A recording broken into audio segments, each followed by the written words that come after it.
ఇప్పుడు ప్రతి స్కూల్లో మనం ఒక యాంటీ డ్రగ్స్ క్లబ్ ఓపెన్ చేసుకున్నాం. ఇప్పుడు అందరు చూస్తున్నారు. ప్రతి రోజు హైదరాబాద్లో, కొత్తగూడెంలో, లేకపోతే నిన్న మన కూడా చిన్న జిల్లాలో కూడా గాంజా పట్టుకున్నాం. గాంజా అంటే ఇట్ డిస్ట్రాయ్స్ యువర్ లైఫ్. ఇప్పుడు అందరు జనాలు ఏం చేస్తారు అంటే పిల్లలు ఏం చేస్తారు, వాళ్ళు చూస్తారు వాళ్ళ ఫ్రెండ్ తాగుతున్నారు, వాళ్ళ చుట్టాలు వాళ్ళు తాగుతున్నారు, వాళ్ళ ఫ్రెండ్ బయట స్కూల్ బయట తాగుతున్నారు. వాళ్ళకి చూసి మనకి ఫ్యాషన్ వస్తుంది, స్టేట్మెంట్ వస్తుంది. ఫ్యాషన్ స్టేట్మెంట్ అలా వస్తుంది. మనం కూల్ ఉంటాం అట్లా అందరు ఆలోచిస్తారు.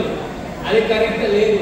ఇప్పుడు దర్శి ఆల్రెడీ అన్నారు ఏంటి అంటే అదే ఇప్పుడు 2 years నుండి బదిలేశారు, స్మోకింగ్ చేశారు, స్మోకింగ్ బదిలేశారు. ఇది చాలా హ్యాపీగా ఫీల్ అవుతున్నారు. మీ అందరూ అదే అర్థం చేసుకోవాలి ఎంత నెగిటివ్ ఎఫెక్ట్స్ ఉంటుంది మన బాడీ పైన. అదే ఒకటి. నెక్స్ట్ నేను చూసి ఒక ఉదాహరణ ఇస్తాను. నేను ఇంతకుముందు మంచిర్యాలలో ఉన్నప్పుడు ఒక చిన్న ఇన్సిడెంట్ జరిగింది. ఏంటి అంటే ఒక అబ్బాయికి గాంజాయి అలవాటు ఉంది. అమ్మా నాన్నకి తెలిసిపోతే అమ్మా నాన్న అంటే డబ్బులు ఇవ్వడం బంద్ చేశారు. అతను ఏం చేశారు అంటే అమ్మా నాన్న వల్ల బంగారం బయట దొంగతనం చేసి అమ్మి దాని నుండి గాంజాకున్నారు.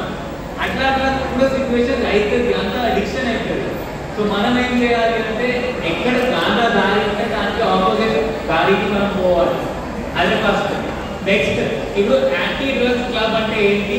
మొత్తం అన్ని జిల్లాల్లో అన్ని schools, government schools, private schools, 8th, 9th, 10th class and colleges, inter colleges, 11th, 12th, ఒక్కొక్క కాలేజ్లో ఒక స్కూల్లో ఒక క్లబ్ పెట్టి 5 members, 6 members పిల్లలు, ఒక టీచర్. దాంట్లో